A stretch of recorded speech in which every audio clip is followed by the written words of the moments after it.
मैं हूं आपके साथ कविता थपलियाल। कहते हैं शादी दो दिलों का मिलन होती है, लेकिन आजकल दिल मिलने से पहले डिटेक्टिव्स मिल रहे हैं। जी हाँ, रिश्ते जुड़ने से पहले रिकॉर्ड खंगाले जा रहे हैं और 7 फेरे लेने से पहले लोग 7 पन्नों की रिपोर्ट मांग रहे हैं। हाल ही में देश के कई हिस्सों में ऐसी दर्दनाक खबरें सामने आई हैं, जिससे कई बड़े सवाल खड़े होते हैं। मध्य प्रदेश, उत्तर प्रदेश, बिहार जैसे राज्यों में शादी के नाम पर धोखा, लालच, झूठ का जाल बुनकर निर्दोष युवकों की जान जा रही है। कभी कोई किसी को दहेज के लिए फंसाता है, कभी किसी दूसरे मकसद के लिए, लेकिन पीछे छूट जाता है परिवार, जो कहता है काश कुछ पहले जान पाते। इन्हीं घटनाओं ने इस सवाल को ज्यादा जोर से उठाया है। क्या शादी से पहले बैकग्राउंड चेक अब एक जरूरत बन चुका है? क्या रिश्तों में भरोसे की जगह फॉरेंसिक जांच ले रही है? मध्य प्रदेश जैसे राज्यों में प्री मैरिज इन्वेस्टिगेशन का चलन तेजी से बढ़ा है, जहां माता पिता अब कुंडली से ज्यादा सोशल मीडिया अकाउंट और कॉल्स डिटेल्स देख रहे हैं। लड़के की नौकरी, लड़की की लाइफस्टाइल, दोस्तों का ग्रुप, पुराने रिश्ते, सब कुछ पर्दे के पीछे से खंगाला जा रहा है। तो क्या ये समाज की सुरक्षा है या रिश्तों की निगरानी है? क्या ये सचमुच जरूरी है या सिर्फ डर का नया नाम है? और अगर आप सोच रहे हैं कि आपके साथ ऐसा नहीं हो सकता है, तो शायद आपको पता भी नहीं है कि आपकी शादी से पहले कोई आपकी जासूसी कर चुका है। आज के इस एपिसोड में बात होगी उन बड़े सवालों की जो इस नई सोच से निकलते हैं। शादी से पहले जासूसी एहतियात है या अविश्वास है? निजता का हनन है या आत्मरक्षा का तरीका है? और सबसे अहम, क्या इससे रिश्ते बचते हैं या टूट जाते हैं? सोचना जरूरी है, क्योंकि अब शादी सिर्फ रिश्ता नहीं, एक रिसर्च बन चुकी है। कुछ बड़े सवाल जो आपके स्क्रीन पे हम फ्लैश कर रहे हैं। शादी से पहले जासूसी, भरोसे की मौत या सावधानी की शुरुआत? सच्चाई से रिश्ता बचेगा या पहले ही टूट जाएगा? क्या शादी से पहले जांच अब न्यू नॉर्मल बन गई है? क्या ये लव मैरिज बनाम अरेंज मैरिज की बहस को नया मोड़ देता है? जासूसी के बाद भी शादी क्या टिकेगी, इसकी गारंटी क्या है? और जासूसी का दायरा आखिर क्या होना चाहिए? यही सवाल हम पैनलिस्टों के सामने रखेंगे। मेरे साथ बलदेव पुरी, चेयरमैन एएमएक्स डिटेक्टिव्स जुड़ गए हैं। एकता खुराना साइकोलॉजिस्ट हैं, स्वरूप दास डायरेक्टर 24 कैरेट मैट्रिमोनी सर्विसेज। आप सभी का स्वागत है हमारी इस खास पेशकश में। और बलदेव जी, पहला सवाल तो आप ही से पूछना चाहती हूँ, क्योंकि अब शादियों में नई डिमांड है, कुंडलियां नहीं, लेकिन आपके लाइफस्टाइल्स, आपके कैरेक्टर, आपके फाइनेंसेस, आपके परिवार, आपके दोस्त, इन सब की जासूसी हो रही है, इन सब के रिकॉर्ड्स खंगाले जा रहे हैं। क्या ये नया ट्रेंड है जासूसी में? आप इस ट्रेंड को बढ़ता हुआ देख रहे हैं? बढ़ते हुआ तो हम 100% देख रहे हैं, लेकिन ये नया ट्रेंड नहीं है, ये पुराना ट्रेंड है। जब हम 1986 के अंदर इस प्रोफेशन के अंदर आए थे और 2002 से ये जासूसी का प्री मैरिटल स्कोप स्टार्ट हुआ। जब ये स्टार्ट हुआ उस वक्त कुंडलियां नेचुरली मिलाई जाती थी, बाकी सारी चीजें होती थी। लड़के वाले जो है बेसिकली कम आते थे, लड़की वाले ज्यादा आते थे जो इन्वेस्टिगेशन कराते थे। बट आज की डेट के अंदर जो बेसिक चीज है वो मेजर जो है लड़के वालों की तरफ से है। वो नेचुरली जानना चाहते हैं कि फैमिली कैसी है, उनके फाइनेंसिस कैसे हैं, उनके घर में कोई ऐसी घटना तो नहीं घटी है जिसकी वजह से कोई डिवोर्स हुआ हो, किसी तरह का कोई मेडिकल कोई प्रॉब्लम आ रही है, वो उनको पता चलनी चाहिए। फाइनेंसिस कितने स्ट्रांग हैं, फिर लड़की जो है वो सिगरेट पी रही है, शराब पी रही है, किस तरह का है, उसकी संगति कैसी है, ये सारी चीजें देखी जाती हैं। ये लड़के में भी देखी जाती है और लड़कियों में भी देखी जाती है। तो ये आपने जैसे बोला कि रिश्ते बनाम रिसर्च, तो ये रिसर्च ज्यादा हो गई है एज कम्पेयर टू रिश्ता, और which is a very good. I tell you, अगर आप लाइफ के अंदर कोई भी काम करना चाहते हैं, तो अगर आप उसका एक फैक्ट्स पढ़ेंगे नहीं, उसके एक सिस्टम को एनालाइज नहीं करेंगे, तो आप आगे कैसे बढ़ेंगे? हमारा ये मानना है कि अगर कोई लोग किसी को समय नहीं दे पाते, अगर कोई लोग कंपैटिबिलिटी नहीं बना पाते, अगर कोई लोग रिलेशंस नहीं बना पाते, तो वो आगे रिश्ते कैसे बनाएंगे? तो इन सब की बुनियाद तो यही है मेरे हिसाब से। तो मेरे हिसाब से ये चीजें बढ़ भी रही हैं, लेकिन ये शुरू से है। कुंडलियों का काम अब कम हो गया है। जहां तक रिश्तों का काम है वो तो नेचुरल है, बढ़ेगा बढ़ेगा, 100% बढ़ेगा। बहुत सारे सवाल यहाँ पे जो खड़े हो रहे हैं, और एकता मेरे ख्याल से एक एक करके आप इसको भी एड्रेस कर सकती हैं। शादी जैसे लॉन्ग टर्म रिश्ते की आप बात कर रही हैं, बहुत सारे पैमानों पर जो है ये रिश्ता बनता है, बुनता है, खड़ा होता है। अब ऐसे में एक तरह से बैकग्राउंड चेक करना बहुत ज़रूरी है। बलदेव जी ने बताया, नई बात नहीं है, बहुत पुरानी बात है, बहुत समय से ऐसा हो रहा है, लेकिन अब इसकी तादाद में इजाफा हो गया है। हाल ही में जो केसेस हमने देखे हैं, अपने आप में background check is a good thing, उस पर कोई मनाही नहीं कर रहा है, लेकिन उस बेसिस पे रिश्ता टूट जाए या उस बेसिस पे रिश्ते में खटास आ जाए या ऐसा कुछ पता चल जाए जहाँ पर कहीं ना कहीं, अगर आपकी कोई लव मैरिज है, आपका कोई पुराना रिश्ता है, उसमें कोई अनबन हो जाए, इसके कितने चांसेस होंगे और ये किस तरह से इम्पैक्ट करेगा आपकी उस नाजुक से रिश्ते की डोर पर? बलदेव जी ने बिल्कुल सही बोला कि अ, जितना मुझे लगता है कि चेक होना सही चीज़ है कि अगर चेक करके आप किसी रिश्ते में जा रहे हो, तो आपके दिमाग में पूरी क्लैरिटी की है, ये क्लैरिटी है कि हाँ, मुझे ये इंसान के साथ मैं रह सकता हूँ या रह सकती हूँ या नहीं रह सकता। But on the other hand इसका दूसरा एक ये भी पार्ट है कि कभी-कभी ना हम लोग अ, ज़्यादा स्पाई करने लग जाते हैं लोगों के अंदर और हम उनकी प्राइवेसी को भी प्राइवेसी में भी चले जाते हैं। बट मेरा इम्पोर्टेंट चीज़ ये है जो मैं बोलना चाहती हूँ यहाँ पे कि अगर आपको लगता है कि एक लड़का या एक लड़की आपके लिए सही नहीं है और आप उसको एक्सेप्ट नहीं कर पा रहे, चाहे वो अल्कोहल के बेस पे, चाहे वो कपड़ों के बेस पे, चाहे वो किसी भी बेस पे, तो आप उस फैमिली में जाना ही नहीं चाहिए। तो मुझे लग रहा है जो ये डिटेक्टिव को ये लोग हायर करते हैं और ये अपनी जाँच-पड़ताल करा रहे हैं, ये एकदम सही हो रहा है क्योंकि अगर कोई लड़की किसी के कोई शौक हैं, कोई कुछ करती है, किसी के कोई पास्ट रिलेशनशिप रहे हैं और वो उस फैमिली में जाके एडजस्ट नहीं हो पा रही हैं, क्यों? क्योंकि उनकी फैमिली में वो एक्सेप्टेंस नहीं है इस चीज़ों को लेके, तो वो फैमिली के लिए राइट फिट है ही नहीं। तो इसीलिए मेरे ख़्याल से एक ये भी चीज़ होनी चाहिए कि अरेंज मैरिज में ख़ासकर, लव मैरिज में तो खुद ही देख लेते हैं, लेकिन अरेंज मैरिज में लड़का और लड़की को सारी फैमिलीज़ को एक टाइम देना चाहिए आपस में मिलने का, समझने का एक-दूसरे को, जो कि फैमिलीज़ कभी-कभी जल्दबाज़ी में एक-दूसरे को लॉक करने में लगा देती है कि चलो लड़का-लड़की देख लिया, एक-दूसरे से लोग देख लिए, चेकलिस्ट पूरी हो गई, अब इनकी शादी करवा दी जाए। जबकि मुझे लगता है कि लड़का-लड़की को कम से 1 डेढ़ 2 साल देना चाहिए कि जानो एक-दूसरे को, एक-दूसरे से मिलो, एक-दूसरे की सोच को समझो, एक-दूसरे की हैबिट्स को समझो, तब एक रिश्ते में आओ। देखिए, यहाँ पर जो मोटी बात हो रही है वो अरेंज मैरिज के लिहाज से हो रही है, जो समझ में आ रहा है। लव मैरिज में से भी ऐसा करते हैं क्या स्वरूप? दूसरा, आप मेरे ख्याल से एक मैट्रिमोनियल वेबसाइट भी चलाते हैं। मैट्रिमोनियल वेबसाइट से कोई जासूसी की तो उम्मीद नहीं ही रखता है, लेकिन किस तरह की इंफॉर्मेशन जो है आप दे पाते हैं अपनी वेबसाइट्स पर, और जो मेरे ख्याल से आपकी भी प्राइम सर्विसेज होंगी जहाँ पर आप क्लोजली कस्टमर्स के साथ, अपने क्लाइंट्स के साथ काम करते हैं, क्यूरेट भी करते होंगे शायद आप रिश्ते उनके लिए। अगर वो पेड मेंबर हो, सब्सक्राइब मेंबर हो, तो आप उनको बेहतर सर्विस देने के लिए कोई कस्टमर रिलेशनशिप मैनेजर भी रख लेते होंगे। जब इस तरह से कोई अप्रोच करता है आपको, तो आपके हवाले से, आपकी ओर से किस तरह की सर्विसेज दी जाती हैं, ये बताइएगा पहले तो। और दूसरा, ये जो नए एंगल्स हम बता रहे हैं जासूसी के, क्या वो सब कवर भी किए जा रहे हैं या नहीं किए जा रहे? तो क्या आप सोच रहे हैं, क्योंकि डिमांड तो बहुत ज्यादा है? मैं बताता हूँ। सबसे पहली चीज जो हमारी वर्किंग है, हम लोग ऑनलाइन में नहीं है, we are purely into offline working. So website के बेसिस पे हम लोग रिश्ते सजेस्ट नहीं करते, we are purely into personalise match making, जहाँ पे हर फैमिली से हम खुद मिलते हैं, फैमिली विजिट करते हैं, घर बार देखते हैं, बेसिक डॉक्यूमेंटेशन लेते हैं, then only we suggest a particular profile.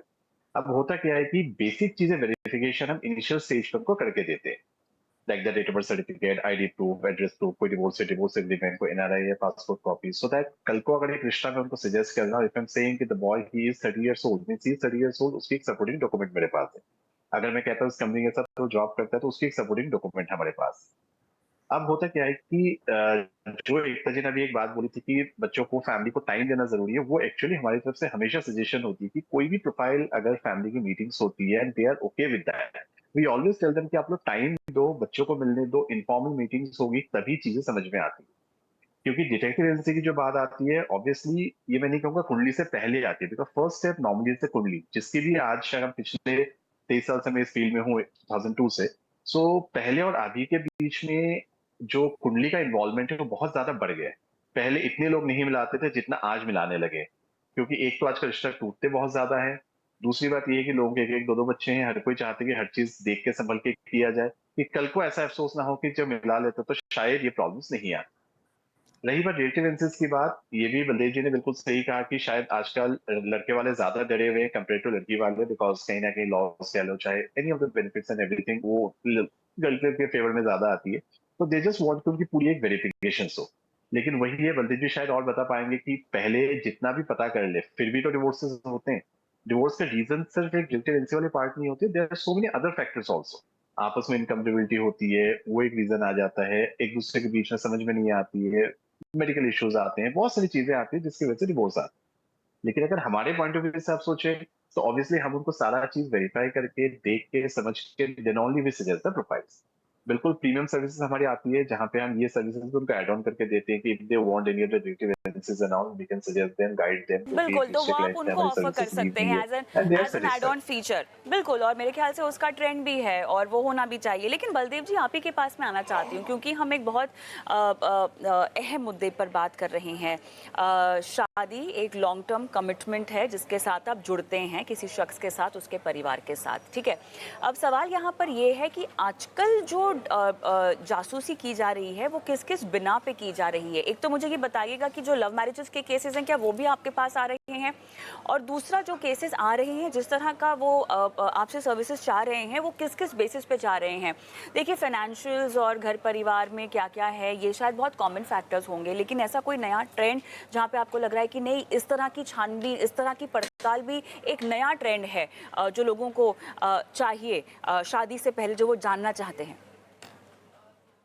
कविता, आप बिल्कुल सही बोल रहे हैं। इसमें क्या चीज है कि लाइफ के अंदर अगर हम एक चीज को, सिस्टम को एनालाइज करें तो सिस्टम हमें क्या कहता है कि हम जब तक कम्युनिकेशन नहीं रखेंगे हमारे रिलेशनशिप बढ़ेंगे नहीं।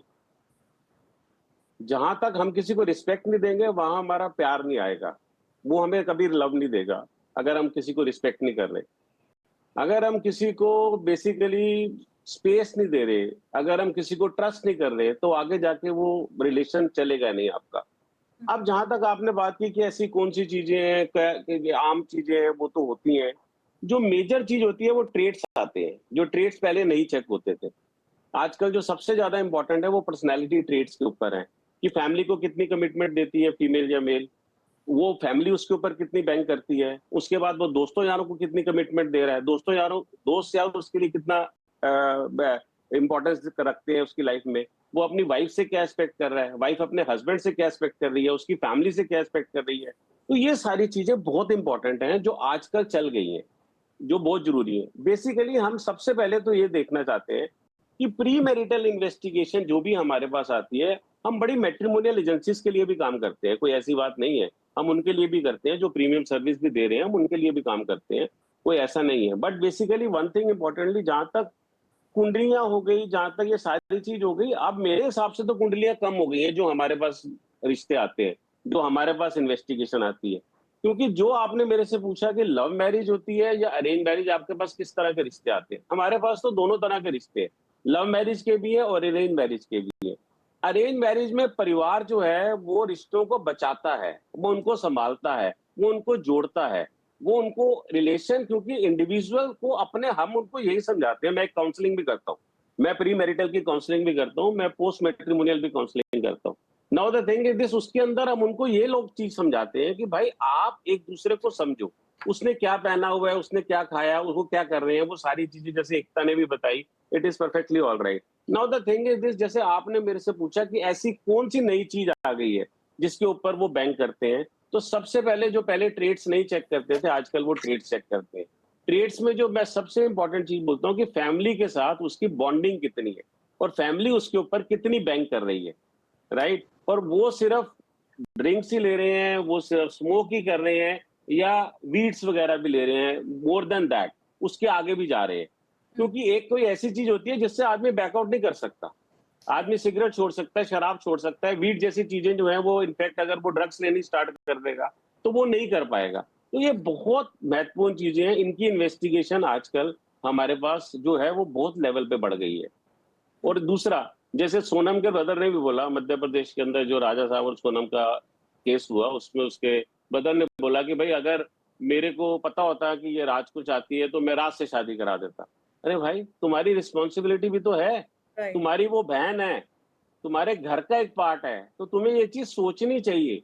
तुम्हें एक परिवार को एनालाइज करना है कि जिस परिवार से तुम्हारी शादी होने जा रही है, उसके और तुम्हारे क्या रिश्ते हैं, तुम क्या समझ रहे हो। मतलब कि एक माँ बाप को, एक भाई बहनों को भी एक रोल अदा चीजें तो करना पड़ता है। तो ये नहीं है थोप कि ही जब नहीं तक जा सकती हैं। आप सही कह रहे हैं, बिल्कुल शादी जैसे जो रिश्ते हैं वो थोपे नहीं जा सकते हैं। और बहुत ज़रूरी होता है कि आप जिसकी शादी हो रही है उसका मन उसमें है या नहीं, खासतौर से अगर अरेंज मैरिज है तो वो टटोला जाए, वो जानने की कोशिश की जाए। एक था थोड़ा सा आपका रोल यहाँ पर मुझे समझना है बतौर साइकोलॉजिस्ट, क्योंकि हम शादी की बात कर रहे हैं और उससे पहले हम जासूसी की बात कर रहे हैं, पड़ताल की बात कर रहे हैं। एक और ये बातें बिल्कुल सही समझ में आ रही है, दूसरी ओर हम ये देखते हैं कि इतनी पड़ताल के बाद भी जो रिश्ते हैं वो टूट जाते हैं। तो कहीं ना कहीं जो पड़ताल हम कर रहे हैं और जैसा ट्रेंड भी हम देख रहे हैं, ये सर्विसेज सस्ती भी नहीं है। एक तो हम भी जानते हैं, बलदेव जी मेरे ख्याल से ये बात से सहमत होंगे कि अभी नई नई तरह की क्योंकि रिक्वायरमेंट आ रही है, डिमांड आ रही है, तो ये सर्विसेज भी महंगी होंगी। ठीक है, चलिए शादी है, शादी में तो आप पैसा बहाते ही हैं, तो वो उसमें निकल जाएगा।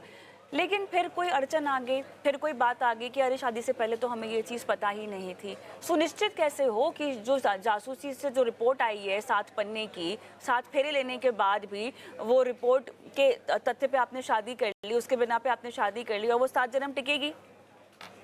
ठीक है, ठीक है। पहली बात तो इन माय ओपिनियन शादी कभी भी किसी गारंटी कार्ड के साथ तो कभी भी नहीं आती है। वो कभी भी टूट सकती है, किसी भी बात पे टूट सकती बिल्कुल है, सही। बिकॉज़ हम लोग हमेशा इवॉल्व करते रहते हैं, हमेशा ग्रो करते हैं, 4 चीज़ें सीखते हैं, 4 चीज़ें अनलर्न करते हैं, सीखते हैं, फिर उसको दोबारा से सीखते हैं।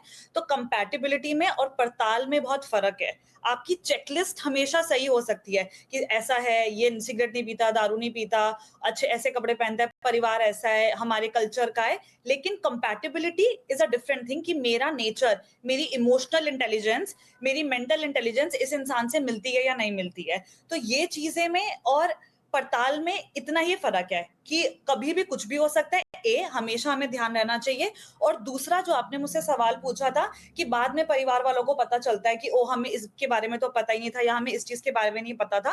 तो परिवार वालों को भी ये समझने की बहुत ज़रूरत है कि उन्हें कभी भी कोई भी इंसान पूरे पैकेज के साथ नहीं मिल सकता है। आपको परिवार वालों को as a mother, father adjustment करनी पड़ेंगी।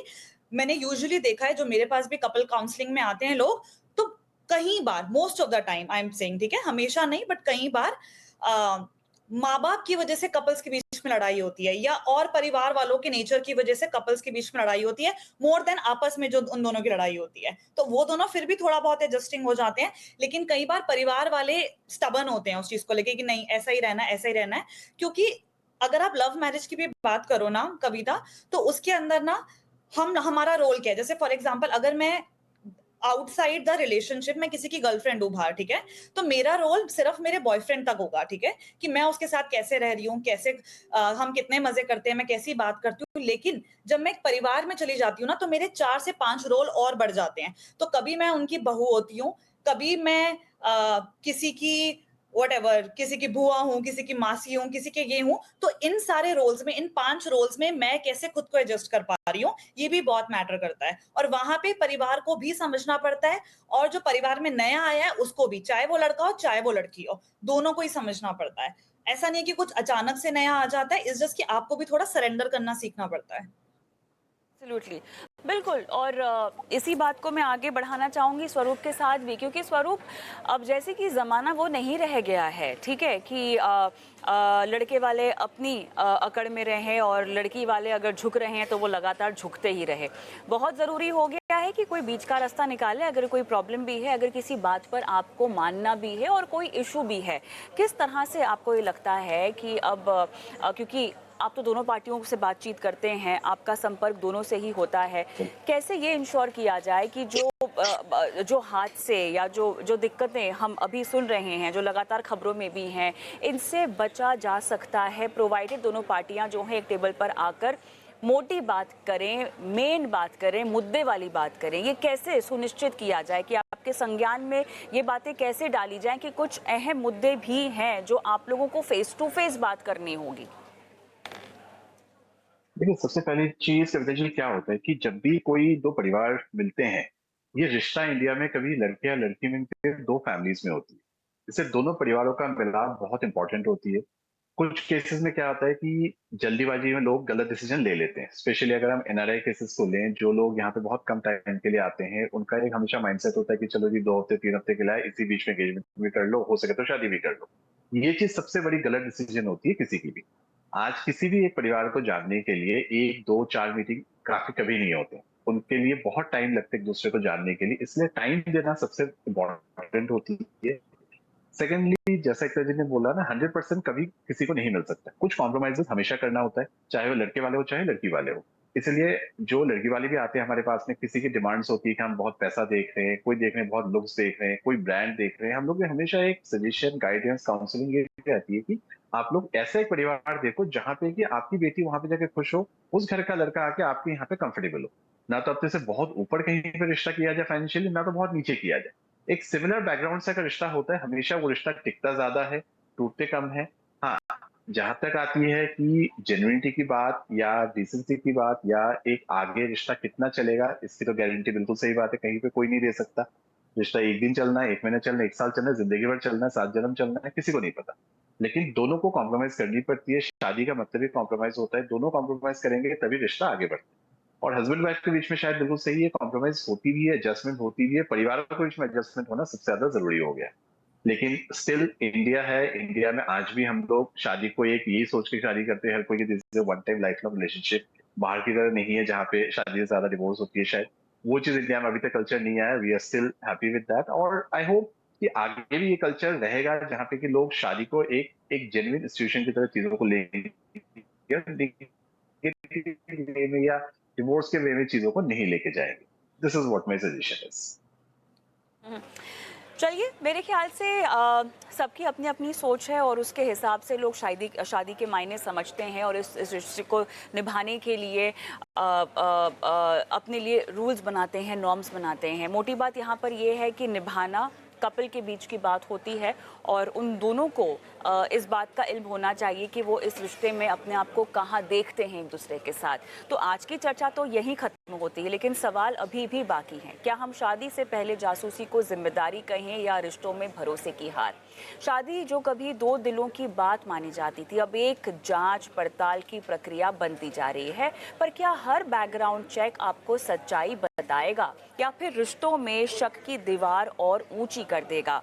शायद सावधानी जरूरी है, लेकिन संवेदनशीलता भी उतनी ही जरूरी है, क्योंकि जब हम किसी का अतीत खंगालते हैं तो हमें ये भी समझना होगा कि हर इंसान एक मुकम्मल कहानी है, कुछ सच कुछ अधूरे हिस्सों के साथ। चलिए, आप तीनों का बहुत बहुत धन्यवाद इस खास पेशकश में शिरकत की और दर्शकों का मार्गदर्शन किया, और मुझे भी इजाजत दें। नमस्कार।